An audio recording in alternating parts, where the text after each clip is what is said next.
제주의 역사를 꼬닥꼬닥 알아보는 시간, 꼬닥꼬닥 걸어사 제주의 한승훈입니다. 매주 금요일 이 시간마다 제주의 역사를 재미있는 제주어 드라마도 함께 보면서 꼬닥꼬닥 알아가 보고 있는데요. 오늘도 제 옆에는 방송인 최진실 씨 함께합니다. 안녕하세요. 안녕하세요. 제주를 잘 모르는 제주 사람 최진실입니다. 반갑습니다. 네, 반갑습니다. 그리고 또 오신 분들이 계시죠. 맞습니다. 네, 저희와 함께 오늘 재미있는 역사 얘기를 해주실 강만익 박사님 그리고 홍기표 박사님 나오셨습니다. 두 분 반갑습니다. 반갑습니다. 네, 반갑습니다.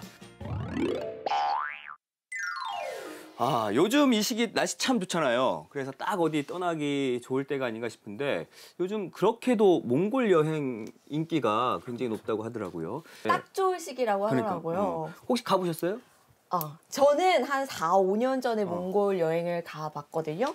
근데 그때 몽골에 딱 갔는데 제주의 느낌과 상당히 비슷하더라고요. 딱 내리자마자 초원에서 한두 시간 정도 말을 태워주는데 와, 달리다가 끝이 없는 거예요. 이 초원 위를 계속 말하고 달리는데 이 감동이 막 밀려와요. 그 자연에게 받는 감동. 또 제가 그중에서도 가장 좋았던 거는 음식인가? 아니요. 그건 뭐예요? 정말 지금도 너무 좋은데 거기 몽골 남자분들이 사람 보는 눈이 있어요. 왜요, 박사님? 뭘 눈치채셨는지 모르겠는데 너무 좋아해 주시는 거예요. 진실 씨를? 예. 근데 이렇게 못 믿을 줄 알았어요. 그래가지고 제가 작가님한테 사진 이거 못 믿을 거예요. 선배님이 못 믿으니까 제가 사진을 보내드렸거든요. 영상까지 제가 같이 보내드릴게요. 거기서 인기를 조금 한 4박 5일 동안 끌고 왔습니다. 그러면 지금 아까 진실 씨가 했던 얘기가 네. 이게 맞는 얘기예요? 당연하죠. 왜냐하면 얼굴색하고 피부색이 같고 그다음에 몽골 여인들의 전형적인 모습은 일단 얼굴이 좀 둥글입니다. 제주 사람들이 몽골에 가도 전혀 그 현지인하고 구분이 안 될 정도입니다. 그래서 서로 그냥 거부감 없이 이렇게 맞아주기도 하고. 남자도 가면 먹힐까요? 그러니까 몽골 여자들이 남자를 또 좋아해야 되잖아요. 근데 일단 몽골의 남자들은 전형적으로 힘이 세야 됩니다. 수많은 양, 말, 떼를 기르려고 하면 일단 다리도 튼튼해야 되고 하기 때문에 남성미가 있었어요. 예. 손이 이만했다니까요. 상대적으로 우리 제주 사람들은 좀 운동 그 기회가 적어서 몽골 사람들하고 신체적으로 보면 비교가 안 될 정도로 좀 약해 보인다는 이야기죠. 또 이런 꽃미남이 가면은 조금 몽골에서는 힘들 수도 있겠네요. 꽃미남은 그냥 그 몽골의 연예인으로. 한국에 있어야겠네. 몽골은 안 돼. 저는 몽골 하면 떠오르는 이미지가 우리 그 어떤 제주 역사의 그 지평을 좀 넓힌 국가다. 이 제주사의 시야가 그 바야흐로 우리 그 한반도에만 머무르지 않고 그 대륙과 직교류하던 때가 바로 이 그 몽골과 인연을 맺으면서부터 아닌가. 이 얘기를 들어보면 제주하고 몽골이 사실 뭐 얼굴도 그렇고 제주와 굉장히 비슷한 점이 많은 것 같아요. 몽골의 수도 그 다리강가 지역은 화산 활동을 통해서 만들어진 지역이거든요. 다리강가에 있는 오름에 올라가서 내려다 봤는데 마치 그 모습이 제주에 있는 오름에서 제주의 중산간 초원을 바라보는 모습하고 흡사하다. 생활문화 차원에서 몽골이 제주에 전파한 것들 많습니다. 목축 문화가 몽골과 제주에서 지금까지도 이루어지고 있다는 점. 뭐 예를 들면 고소리 술 만들기라든가 솔대야사에서 그 활을 쏘는 연습하는 것도 몽골이 제주에 전파시킨 그런 생활 문화의 흔적이라고 볼 수가 있다는 이야기죠. 아니, 고소리술이 제주의 전통주가 아니었어요? 역사적으로 보니까 그 몽골 그 징기스칸 군대들이 페르시아 지역을 점령을 할 때 고소리술 만드는 기술을 그 몽골의 군인들이 습득을 했고 나중에 몽골 군인들이 제주에 와서 살면서 제주인들에게 그 고수리술 만드는 방법을 전파했다. 뭐 그런 기록들이 지금 나와 있습니다. 그러면 또 제주 역사 속에서 혹시 몽골의 흔적을 찾아볼 수가 있을까요? 많이 있죠. 그 제주 유배 문화가 바로 그 기원이 몽골에 의해서 시작되었다 해도 지금 과언이 아닙니다. 고려 시대부터 시작된 이 제주 그 유배의 역사가 조선 시대까지 거의 지금 한 1000여 명 정도 유배인이 왔었다라고 알려져 있거든요. 이 중에 그 시초가 되는 게 바로 몽골에서 우리 제주로 그 유배인들을 보냅니다. 13세기까지는 그 원나라에서 몽골에서 우리 제주로 이제 유배인들을 거의 이렇게 한 170여 명 보내는데 14세기로 들어와서 본격적으로 이제 뭐 탐나 총관부를 설립하고 탐나를 지배하기 시작하면서부터는 원나라에 두기 어려운 어떤 그 원나라 왕실의 어떤 그 정적이라든가 위협이 되는 대신들을 또 제주로 이제 유배 보내게 돼요. 이렇게 그 우리 제주 그 유배의 섬이라는 어떤 그 타이틀이 생기게 된 것도 몽골이 바로 그 우리 유배 문화의 기원을 연 나라다.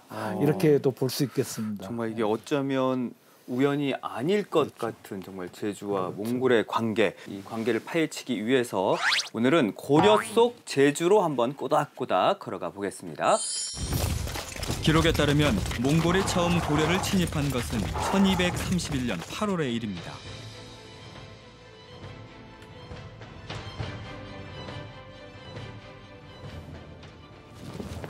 (1231년 9월) 하순 황주 동선역에서 고려군과 몽골군이 처음 접전합니다.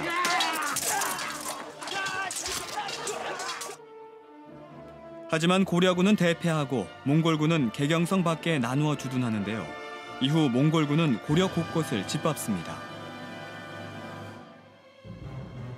이런 상황으로 고려 조정은 긴장에 휩싸이죠. 저 몽골의 완악한 무리들이 이유 없이 국경을 침범해 변경 지역을 잔뜩해 하고 백성들을 사륙하더니 점점 경기 지역까지 침범해 들어와 사방을 유린하되 마치 범이 고기를 고르듯 하여 겁박을 당해 죽은 자가 길에 낭자합니다. 이후 몽골군에게 개경이 함락될 위험에 처하게 되자 고려는 몽골에 화친을 제의합니다. 그러자 몽골에서는 고려 곳곳에 다루가치를 파견하죠. 삼별초의 난을 진압한 여몽연합군은 탐나에서 철수했지만 몽골군 장수 훈도는 500명의 군사를 거느리고 탐나를 불법 점령합니다. 이곳 탐나는 우리 원나라가 일본을 공략할 수 있는 훌륭한 교두보가 될 것이다. 그러니 제군들은 만전을 기하길 바란다.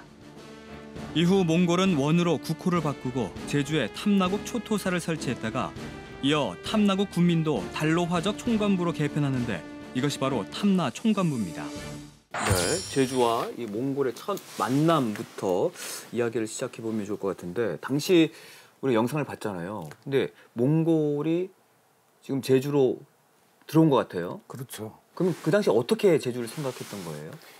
1271년부터 제주는 사실상 이렇게 삼별초 세력이 이렇게 이제 항거하고 있었다라고 볼 수 있는데 이 삼별초를 이렇게 이제 진압하기 위해서 여원연합군이 김방경과 또 아까 몽고 장수 훈도라는 사람이 한 10,000여 명의 병력을 이끌고 이제 제주로 들어오죠. 이들이 제주에 들어와서 결국 삼별초를 진압하고 나서 그 고려군은 한 1,000여 명, 그리고 또 몽고군도 한 500여 명 남기고 제주를 이렇게 이제 관리하게끔 됩니다. 그러면서 이제 세웠던 몽고의 관아가 명칭이 이제 탐나국 초토사죠. 근데요, 제가 궁금한 게요. 원래 그때가 고려 때잖아요. 그렇죠. 고려 때는 이미 제주라고 지칭이 됐었잖아요. 근데 왜 몽골은 그럼 제주국 초토사 이렇게 안 하고 왜 탐나국 초토사라고 한 거예요? 그렇죠. 제주라는 명칭이 처음 우리 제주 역사에서 등장하게 된 것은 고려 이제 초 고종 때로 알려지고 있습니다. 문헌에도 그렇고 제주라는 말 뜻이 바다 건너에 있는 고을이라는 뜻이거든요. 그래서 제주라는 말은 일단 말의 이미지 자체가 한반도 국가인 고려에 이렇게 소속돼 있는 일개 지역이다. 몽골은 향후 일본 정벌을 앞두고 있었거든요. 그래서 일본 정벌을 앞둔 가장 요충지다 여기가. 또 머자나 이제 남송 정벌도 하는데 이 남송과 일본이 또 교류하는 길목에 있는 게 바로 요 제주도다. 해서 원나라는 직접 몽골에서 다루가치가 파견되고 조금 또 뒤이어서는 목마장까지 이제 형성이 되니까 이제 목자들이 이제 들어오기 시작하면서 사실상 직접 지배하려는 이제 의지를 보인 거죠, 몽골이.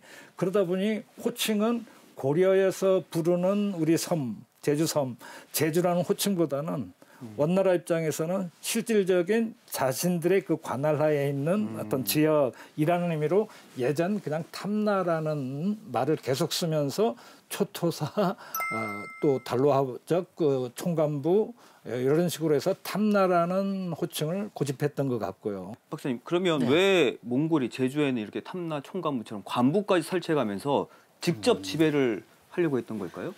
목장사의 관점에서 보면 이 전마를 확보하는 게 가장 중요한 이유입니다. 전마.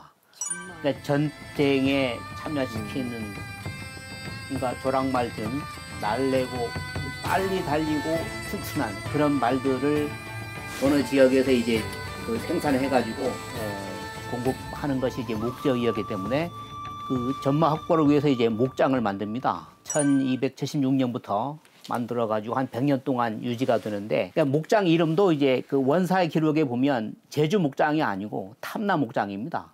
이 탐나 목장을 만든 이유가 뭐냐, 아까 뭐 전마 확보도 있습니다만 지리적으로 보면 일단 겨울철이 몽골은 상당히 그 추워가지고 대규모의 말들이 얼어 죽는 피해가 발생하지만 제주도 지금 알다시피 거의 뭐 영상을 보이기 때문에 말들이 거의 그 얼어 죽지 않습니다.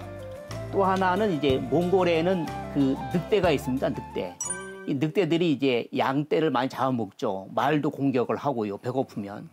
반면에 제주 지역은 한라산에 늑대도 없고 호랑이도 없다는 이야기. 맹수가 없기 때문에 상당히 그 목축하기가 유리했고 또 겨울철도 따뜻하고 그다음에 또 우리 역사 기록에 보면 그 말의 수호신을 나타내는 별자리가 있습니다. 말의 수호신을 나타내는 별자리. 그게 뭘까요? 말의 수호신이요? 수호신. 말의 수호신? 마성. 이 기록에는 이제 방성이라고 방성. 방성 들어봤어요. 그래서 방성. 네. 제주에서 탐나에서 방성을 볼 수 있다. 그래서 방성이 떠 있으면 말을 생산하는 거, 번식하는 거 그 유리하다고 판단했기 때문에 이 제주에다가 이제 탐나 목장을 만든다는 이야기죠. 그러면은 탐나 목장을 가장 먼저 어디에 만들었을까? 제주의 서쪽일까요? 아니면 동쪽일까요? 당연히 동쪽이죠, 박사님. 아, 왜일까요? 지금도 동쪽에 말을 많이 키우니까요. 아, 정답입니다. 맞아요? 1300년대 당시 그 제주의 마을 분포를 보면 마을들이 서쪽과 북쪽은 상당히 많아요. 근데 반면에 동쪽은 마을들이 거의 없습니다. 더군다나 초원이 발달됐기 때문에 이곳을 우선적으로 선택을 해서 목장을 만드는데 우리 신증 동국 여진 승남이라는 책을 보면 그 목장 이름이 나와요. 수산평이라고. 수산평 목장. 수산평은 뭐 오늘 성산읍 수산이 그 대수산봉 일대라고 지금 추정되고 있고 수산평에 요즘 많이 그 핫플레이스로 등장하고 있는 못이 하나 있습니다. 이른바 수산 한못. 한못은 이제 넓은 못이라는 이야기죠. 그러니까 수산 한못에서 그 몽골 사람들이 거기 고여 있는 물을 이제 가축에게 먹였고, 그 다음에 그 수산 한못 주변에 게르들을 만들어 집단적으로 살았다고 이야기할 수 있습니다. 몽골식 집 말하는 거죠. 예, 몽골식 집을 이제 게르라고 이야기를 하죠. 수산평 지역은 그 역시 오름들이 많아가지고 아무리 겨울에 바람 불어도 그 오름들이 겨울에 북서풍을 막아주는 따뜻한 곳이 되기도 하고, 그 일본 정보를 그 염두에 두고 있었기 때문에 그 일본과 가까운 동쪽에다가 먼저 그 목장을 만듭니다. 물론 나중에 이듬해 1277년 경에는 다시 또 서쪽에다가 한경면 고산평 일대에도 탐나 목장을 만들어 가지고 운영하기도 합니다. 그러니까 몽골이 일본을 목표로 하고 있었기 때문에 제주가 굉장히 중요한 지리적 요충지가 됐겠네요. 네, 원래 제주가 이 몽고가 들어와서 배를 만드는데 활용하는 또 최적지라고 이제 판단한 거예요. 그 일본 정벌이 이제 두 번에 걸쳐서 있고 1274년하고 이제 1281년에 1, 2차 정벌이 있게 되는데 탐나에는 그 어떤 그 조선술이라든가 배를 건조할 수 있는 목재가 풍부했기 때문에 아마 이 몽골이 이를 활용해서 이제 일본 정벌에 나서고 그랬었던 것 같습니다. 당시 탐나의 인구는 1200여 명. 이전에도 원나라에서는 일본을 정벌하기 위해 고려 조정에 전선 1000척을 건조하도록 명하기도 했는데요. 그의 10분의 1인 100척을 만들어내라는 것은 크나큰 무리였죠.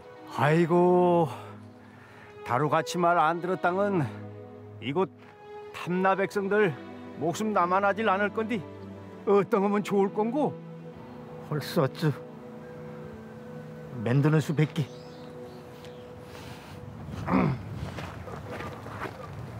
다루가치들이 엄청 무섭게 했나 봐요. 원의 명령을 거역할 도리가 없었던 탐나 지도층들. 결국 배를 만들기로 하고 인원을 동원해 보는데요.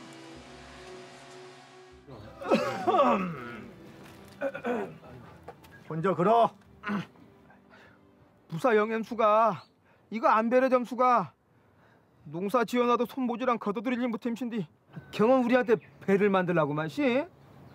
우리가 힘이 어서 논한 그거 주게 허렌 허문 해사주 경 안의 땅 자인의 육지서 헌거추록 이디서도 하간 거 도륙내면 어떤 걸 거라. 걔는 하던 거 그만 동원해. 배 만들래 혼자 그러게. 경호공 무신가? 전선백척? 전선백척이 무신 누구네 집 도색 이름일까? 백척하게 배어나 만들자 놈이 몇 달이 걸리는지 몰람신고라 참. 걔난 말이여 한라산강 낭행 몰리는 것만 해도 다 배웠던 거 다 나오네. 이건 명령이라. 말들 하영 걷지 마라. 혼자들 랑허래 걸어.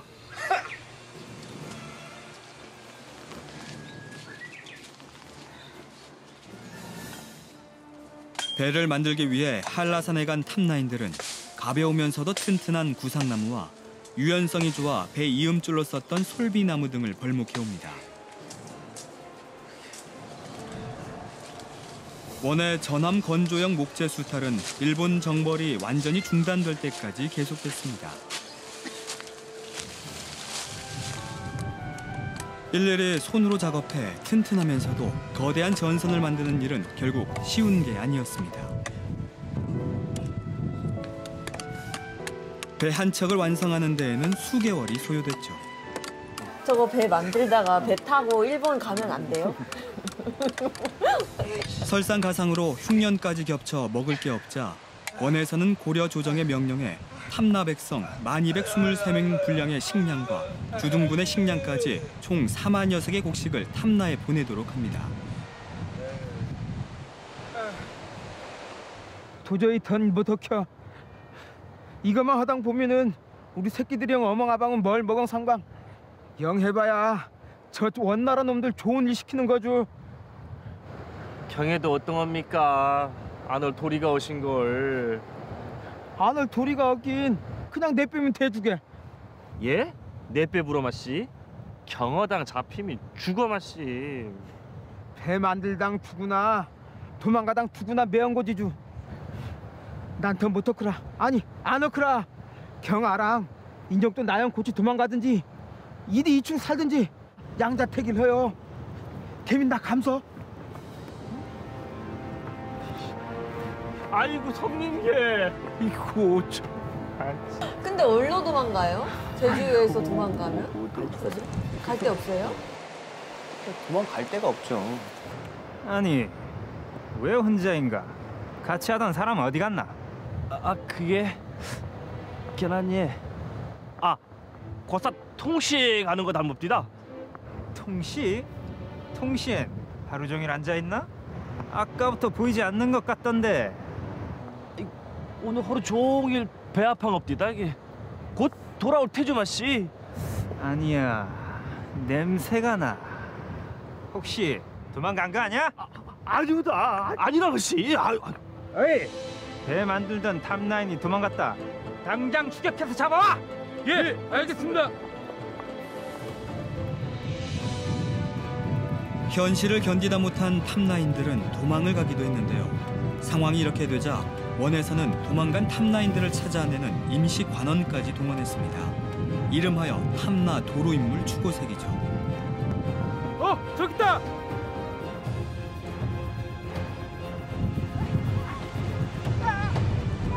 아이고 살려줬어.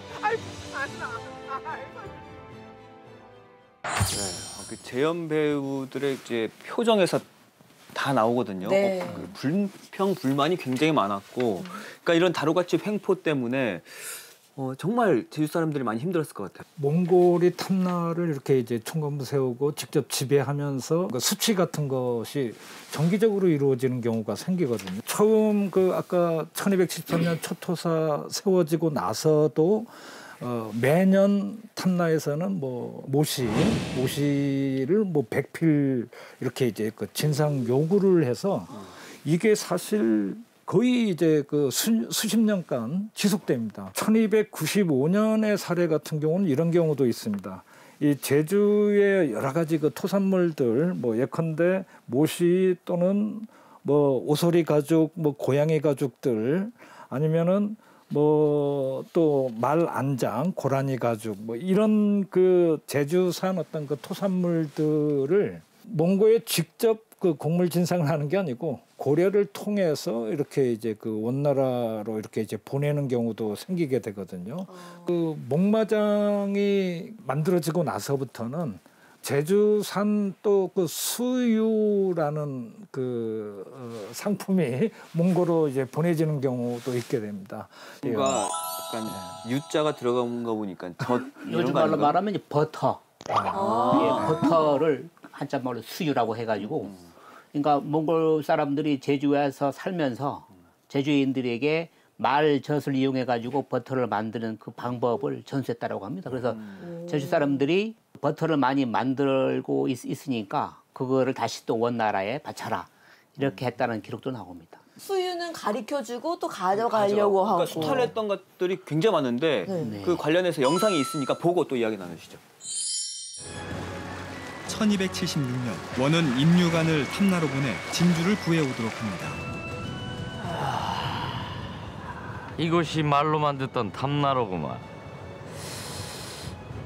그나저나 어디 가서 진주를 구한다. 진주? 제주에 진주가 있었어요? 민간에서 간혹 보다가 소장된 어떤 보물 같은 것들 막 약탈해 가는 게 있어요. 그래, 탐나에는 진주가 많이 난다 들었네. 어딜 가면 진주를 구할 수 있겠는가? 이곳에는 바다를 자유자재로 드나들 수 있는 해녀들이 있는데 그녀들은 아낙네들입니다. 그들이라면 진주를 캐낼 수 있을 텐데 말이죠. 해녀? 어딜 가면 그들을 만날 수 있단 말이냐? 해녀야 만쓱지요. 해녀가 물속을 자유자재로 드나들며 진주를 딸 수 있다는 말에 해녀를 만나러 민가로 가는 임류관.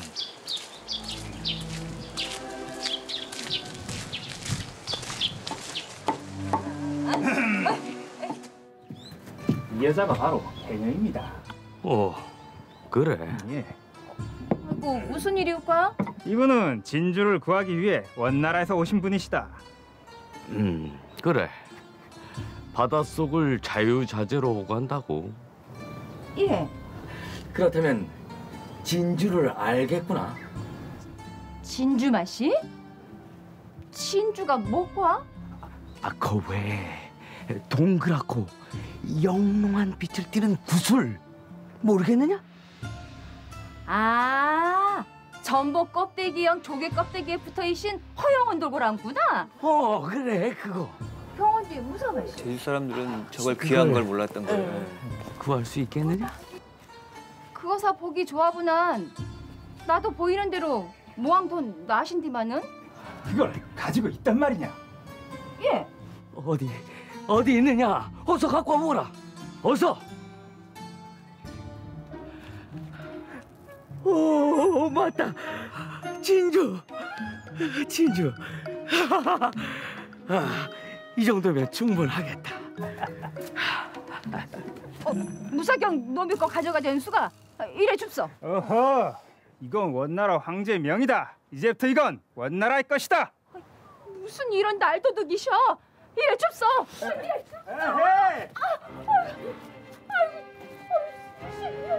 무슨 저런. 이렇게 해서 임유관은 민가에 있던 진주 100여 개를 징발해 가 버립니다.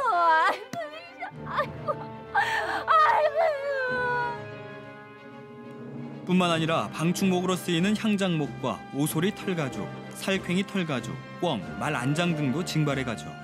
그러니까 이렇게 횡포가 심했으니 제주 민심이 좋을 리가 있겠습니까? 맞아요. 마음이 꼭 다칠 것 같아요. 근데 몽골이 제주를 지배하긴 했지만 그 당시 제주는 몽골이 아닌 고려에 종속된 하나의 나라였잖아요. 1350년 이제 공민왕이 즉위하면서부터는 상황이 이제 많이 이제 바뀌죠.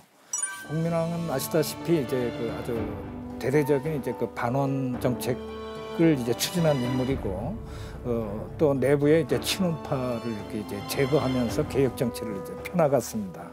그 고려가 이제 명과 국교 수립을 해 나가면서 원의 영향력을 좀 배제하기 위한 노력이 이제 나타나게 되는데, 여기서 뭐 퀴즈를 하나 뭐 낸다면은 고려가 그 명과의 국교 수립 후에 원나라와 탐나의 관계를 명확하게 하기 위해서 그 보낸 외교 문서가 있습니다. 이름 알아요? 뭔가 문서화한 건데. 그렇죠. 네. 그렇죠. 그러니까 어떤 걸 좀 명확히 하려고 한 거잖아요. 예, 예. 어쨌든 명한테 잘 보여야 되는 거죠. 그렇죠. 네. 혹시 뭐 어떤 내용인지 알 것 같아요? 일단 이제 좋은 관계를 유지해야 하기 때문에 뭔가 제 생각에는 그 러브레터처럼 정성껏 이러이러하다 뭐 이런 정성 들인 편지 같은 거를 보내지 않았을까. 뭔가 애정 공세를 해야 돼. 네. 잘 선물 공세도 해야겠네. 네. 뭘 줘야겠다 뭐 이런 거 약속하지 않았을까요? 탐나 계품표라고 이렇게 고려사에 나와 있는 내용을 정확하게 엄밀하게 말씀드리면, 탐나와 관련된 어떤 그 일에 대해서 고려 왕이 원나라 황제에게 그 아뢰는 표문이다라는 글이거든요. 외교 문서의 일종입니다. 탐나는 우리 고려 소속이었다라는 사실을 강조하기 위한 대목이 첫째고요. 그다음에 둘째는 이 원나라가 지금 제주를 관할하게 된 이유는 제주의 풍부한 어떤 그 물, 풀, 그래서 그 목축하기 좋은 조건 때문에 이제 그 이용했을 뿐이지, 앞으로 그 원나라에서 그 관리하던 어떤 그 말들을 이렇게 이제 우리 고려 관리로 이렇게 이양을 좀 시키면은 우리가 이제 잘 관리해서 니네 명나라에게 그 곡물로 이렇게 이제 계속해서 바치겠다. 마지막 셋째로는 제주에 지금 그 존재하고 있는 그 목자들, 우리 고려 양민으로, 백성으로 우리가 계속 계승하면서 만들겠다. 원이 이렇게 이제 멸망한 이후 고려가 이제 탐나를 장악하기 위한 의도가 담겨 있고, 공민왕은 이걸 명나라에게 이렇게 알린 거죠. 1370년에. 자, 그렇다면 이제 그 탐나 다루가치들의 최후는 어땠을까요? 관련 영상 보시겠습니다. 숭렬왕 10년인 1284년 2월 군민 총관부를 군민 안무사로 고쳤고, 1286년에는 원나라 병사 400여 명을 본국으로 돌아가게 하는 대신 고려군 1000명으로 하여금 탐나를 지키도록 합니다.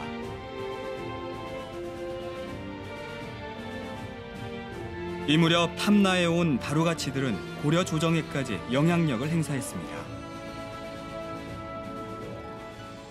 원나라 황제께 올릴 것이니 고려 청자 항아리와 고려 청자병을 즉시 이곳 탐나로 보내도록 하시오.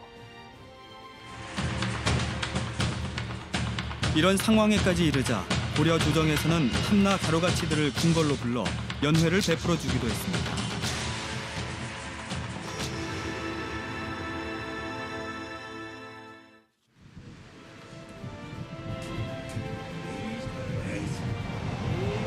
탐나 다루가치들의 횡포가 심해지자 고려 조정에서는 원에게 이 사실을 알립니다. 그러자 원에서는 다루가치의 죄를 물어 지금의 베트남으로 유배를 보내기에 이릅니다. 1368년 주원장은 원나라 순제를 몰아내고 새로이 대명제국을 세웁니다.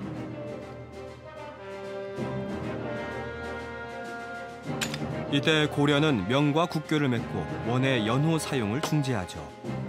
그리고 1370년 사신을 명에 보내 원에서 받은 금인을 바치고 이와 더불어 탐나 계품표를 제출합니다.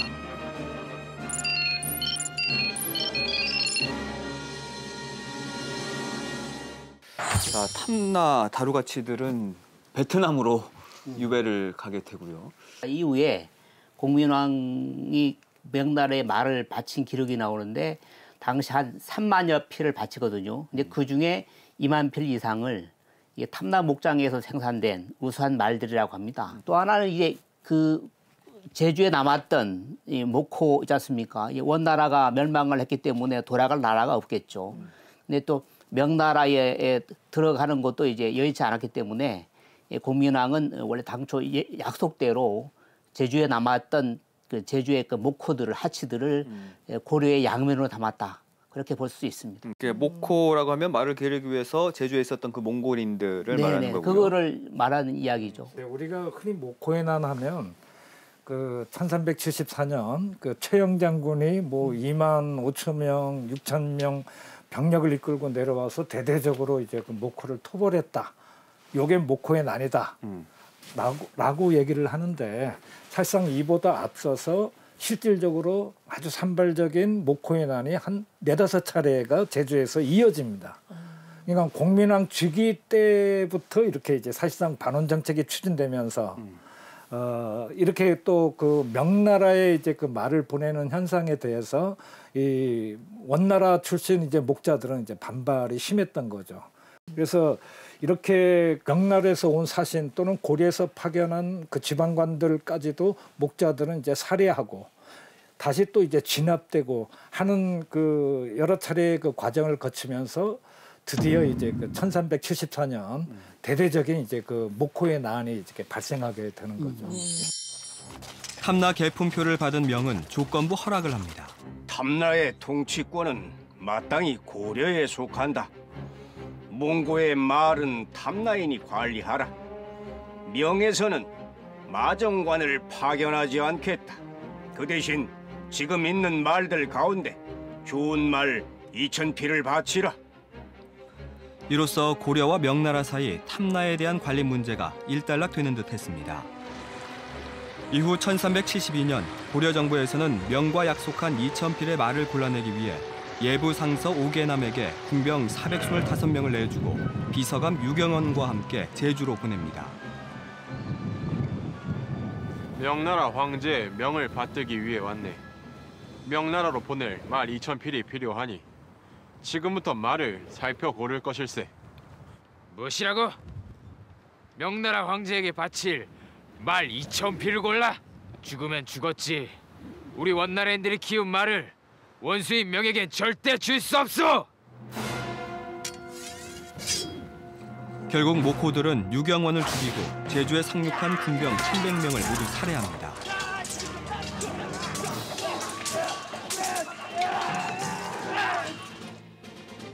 상황이 이렇게 되자 고려 조정에서는 명의 사신을 보내 말을 진상하는 일이 늦어짐과 제주에 있는 목호를 토벌하는 일을 알렸습니다. 그로부터 2년 뒤인 1374년 탐나의 말 2,000필을 독촉하는 명나라 사신이 또다시 고려에 옵니다. 대명 제국은 이제 원나라의 잔재를 소탕하기 위해 북으로 도망친 북원을 치려 준비 중에 있습니다. 이에 전마가 필요한즉 지난번 약조한 탐나마 2,000필을 조속히 공납하시라는 황제의 엄명입니다. 하는 수 없이 고려 조정에서는 탐나마를 징발하기 위해 관원을 다시 제주로 내려보냅니다. 어명으로 명나라에 보낼 말을 징벌하러 왔네. 허허 참 2년 전 참사를 잊었나 본데 우리는 원나라의 원수인 명에 우리 말을 결단코 내줄 수 없어. 그 마음은 예나 지금이나 변함이 없어. 시대가 변했지 않나. 지금 명의 시대야. 한사코 내려서 없다고 말하면 어쩌나. 지금 주상께서는 자네들의 이런 태도에 크게 노여워하고 있네. 아니 그럼 우리 동족을 소탕하기 위해 가는 말을 우리더러 내놓으라면 당신 같으면 내놓겠소? 말이 되는 소리를 해야지. 결국 목호들은 겨우 탐나마 300필만을 내놓겠다고 합니다. 하지만 명나라 사신은 2,000필이 채워지지 않으면 명나라로 돌아가지 않겠다는 뜻을 밝힙니다. 이에 공민왕은 목호를 토벌하라는 명을 내리죠. 당장 문화찬성사 최영으로 하여금 탐나에 있는 목호들을 토벌하도록 하라. 공민왕은 최영을 제주 행병 도통사로 삼고 전함 314척과 정예병 25,605명을 내준 후 본격적인 목호 토벌에 나서도록 합니다. 1374년 7월 26일 개경을 출발한 최영은 8월 12일 배 300척의 병력을 나눠 태우고 진도를 출발합니다.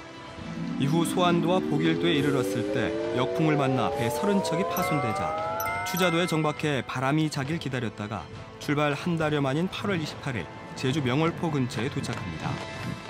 같은 시각 명월포에는 최영이 이끄는 토벌대가 오고 있다는 사실을 안 목호 기병 3,000명이 대기하고 있었습니다. 목호들을 치기 위한 추상의 의지는 확고하오.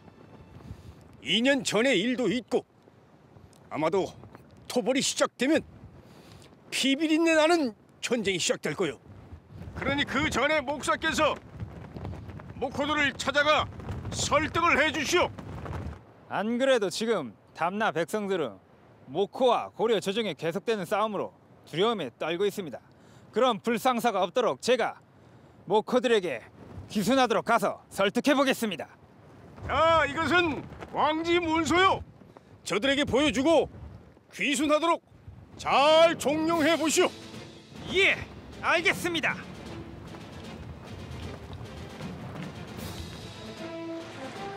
그 사이 최영은 배 11척에 타고 있던 병사들을 먼저 상륙시킵니다. 한편 목호들을 찾아간 제주 목사는 목호들을 설득하면서 왕지 문서를 보여줍니다. 하지만 목호들은 왕지 문서를 찢어버립니다. 이들이 나주 영산포에서 시작해서 그 진도, 검산도 또는 뭐 보길도, 추자도까지 한 보름에 걸쳐서 내려와요. 그래서 이렇게 그 추자도에서 그 바람을 기다리다가 이게 드디어 명월포로 이렇게 내려오죠. 명월포로 내려와서 이렇게 이제 그 3,000여 명의 아까 목포들과 이렇게 이제 전투를 벌이고, 이 전투지가 이제 아무래도 대규모 그 인원이 26,000여 명이 이제 들어왔기 때문에 후퇴를 하면서 고려군과 토벌군과 이제 맞서 싸우죠. 거의 한 100여 명 전후에 남은 병력들이 이제 바다 건너 범섬으로 들어가게 되죠. 그래서 이제 그 범섬이 목호들의 사실상 최후 항전지가 된 거예요. 여기서 퀴즈를 하나 낼게요. 최영 장군이 범섬의 목호를 토벌하기 위해서 이 법한에서 그 범섬까지 이렇게 그 어떤 그 토벌 어떤 작전을 구사했을 거란 말이죠. 아무래도 섬이다 보니까요. 그렇죠. 섬에서 섬이니까 예. 이걸 건너야 될 거 아니에요? 그렇죠. 예. 범섬. 우리 본토에서 범섬까지 배 타고 들어가야 돼요? 그렇죠. 물이 깊어요? 박사님? 그러겠죠. 그 대체로 법한포구에서 범섬까지 거리가 한 1.5km 정도 되거든요. 5km? 그러면 저희 강아지 물을 굉장히 좋아하거든요. 뭔가 수영이야? 또 아니에요. 뭔가 그 이제 목고들이 말을 잘 키웠다고 했잖아요. 왠지 목고들이 키웠던 말은 수영까지 할 수 있었을 것 같은데. 자, 궁금하죠? 정답은 화면으로 확인해 보겠습니다. 서귀포시 법한포구. 이곳은 목호에 난 당시 최영이 범섬으로 돌아간 목호들을 치기 위해 군대를 주둔시켰던 곳입니다. 또 막숙 서쪽에는 배염줄이라는 곳이 있는데요. 이곳은 최영이 거느린 병사들이 뗏목을 만들어 목호가 달아난 범섬까지 뱀처럼 길게 이었다는 데에서 그 이름이 유래됐죠. 범섬은 목호들의 최후 격전지입니다. 고려군에게 밀려 남으로 도망간 목호의 우두머리들은 범섬까지 도망갑니다. 그러나 최영은 빠른 배 40척을 모아 섬을 포위하고 정예병을 데리고 범섬으로 들어가죠. 이때 궁지에 몰린 석진리 필사는 그의 세 아들을 데리고 나와 항복했고 초고독 불화와 관음보는 벼랑으로 뛰어내려 자결을 하고 맙니다. 지금 화면에도 나왔듯이 그 법한포구에서 범섬까지 배와 또는 뗏목 같은 것들을 서로 이어서 그래서 이렇게 연결하여 이제 목호를 공격했다고 하는데 당시 문헌 자료에 의하면은 한 40여 척의 배가 범섬을 이렇게 환지 둘러쌌다라고 이제 돼 있습니다. 그리고 섬에 이제 도달하면서 그 줄을 타고 이렇게 이제 뭐 올라갔다, 모코를 이렇게 이제 무찔렀다, 뭐 이런 표현이 등장하거든요. 한 100여 명의 이제 모코들이 이제 마지막까지 저항을 했었다고 알려져 있거든요. 그래서 이 중에 이제 그 석진리 필사를 비롯한 그 아들들 몇몇 사람들은 이제 그 항복을 하고, 근데 그 외에 뭐 관음보라든가 아니면은 그 초고독 불화라고 불리는 모코들은 절벽으로 이렇게 이제 그 몸을 떨어뜨려서 이제 자결을 하기도 하고, 드디어 사실상 그 제주에서 모코의 토벌은 이제 끝났다라고 이렇게 이제 말을 드릴 수 있죠.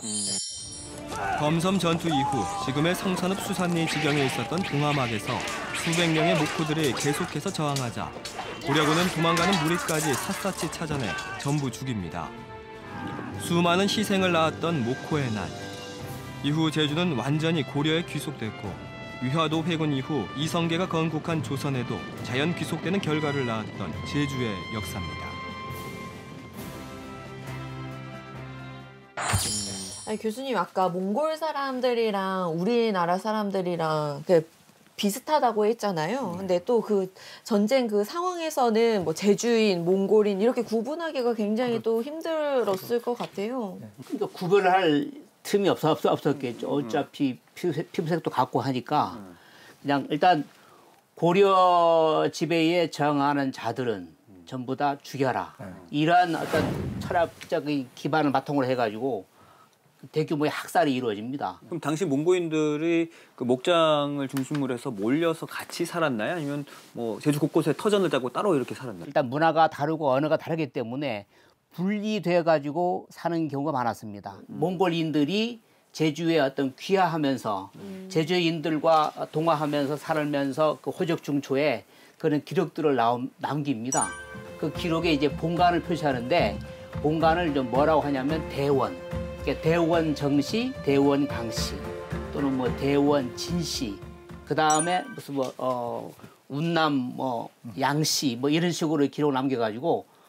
거의 모코의 난이 발생한 이후에 한 500년 역사가 지났음에도 불구하고 이걸 이제 기억을 하기 위해서 호적중초라고 하는 그런 공문서에다가 대원으로 본관을 표시하고 있습니다. 이렇게 두 박사님의 오늘 이야기를 들어보니까 옛 제주인의 어떤 심정을 헤아려 보게 되는데요. 뭔가 그때 당시에는 뭐 한민족이었던 고려, 그리고 피와 살을 나누는 이제 몽골. 그 제주 사람의 입장에서 보면은 어떻게 보면 이제 다 한 가족이잖아요. 근데 이제 또 같은 민족에게 죽임을 당하거나 혹은 이제 내 남편이나 뭐 자식을 잃게 되는 그 슬픔 생각하면 좀 많이 좀 속상한 것 같아요. 맞아요. 역사적으로 봤을 때는 이게 뭐 불가피한 선택이었을지라도 그렇죠. 제주 역사에서는 또 비극이 아니었나 싶은데, 그럼 끝으로 제주 역사 속 그 몽골과의 관계, 또 모코의 난, 우리가 어떻게 기억하면 좋을까요? 저는 좀 이렇게 아까도 말씀드렸듯이 몽고와 우리가 이제 본격적으로 접촉한 게 1273년 삼별초 진압하면서 들어왔습니다. 그리고 이제 그 모코의 토벌로 이렇게 이제 무너진 게 1374년이기 때문에 딱 100년간이죠. 네. 이 100년간이라면 뭐 세대가 4-5번이 이제 바뀌는 시절이고, 이미 이제 그 제주인화한 또 모코들이 아니었냐. 그래서 우리가 그 모코의 난을 바라볼 때는 원나라는 외세고 고려는 우리나라다. 그러니 고려인 시각에서 외세인 원나라 출신 세력들을 무찌르고 토벌하는 것은 옳은 어떤 그 일이었고, 그래서 뭐 이를 기념하기 위해서 이제 승전비까지도 뭐 세우고 하는 경우가 있습니다만은, 저는 조금 달리 접근하고 싶어요. 이 모코의 난을 통해서 우리 제주 역사에서 바라봐야 되는 시각은 원나라나 고려나 결국은 제주 섬 사람들에게는 다 이방인이었고, 이런 이방인들이 제주에 들어와서 이렇게 평화롭게 공존하는 경우는 함께 잘 꾸려갈 수 있는데, 수탈과 약탈을 할 경우에는 이에 대한 이제 또 한거가 있고 그러거든요. 원나라 입장으로만 또는 또 고려 입장으로만 보지 않는 우리 탐나만의 어떤 그 주체적인 시각으로 역사를 이해하면서 우리 탐나사를 이 100년간 우리 제주에 끼친 영향 이 부분에 대한 어떤 그 정밀도 연구가 앞으로 계속 이어져 가야 된다고 그렇게 생각됩니다. 네, 감옥사님.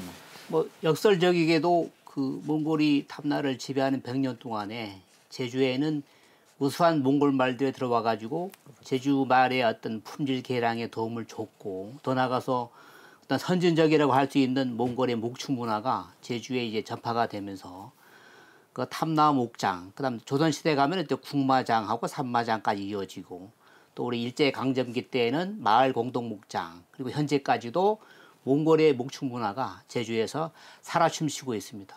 요즘에 그 제주의 중산간에 가면 목장 지대에 몽골 사람들을 많이 볼 수가 있습니다. 그 몽골인들이 이제 목장에 고용돼 가지고 소를 기르고 있다는 이야기죠. 그래서 거의 한 뭐 1300년대 살았던 자기네 선조들이 했던 일들을 지금 한 700~800년 지난 현재 다시 또 제주에 와가지고 몽골인들이 이제 목축에 종사하고 있는 걸 보면서 아, 역사는 반복될 수가 있구나 이런 걸 느낍니다. 네, 오늘 고려 속 제주 그리고 이제 몽골과의 관계에 대해서 차근차근 알아볼 수 있는 시간이었는데 오늘 또 재미있고 유익한 이야기 해주신 두 분 감사드립니다. 감사합니다. 네.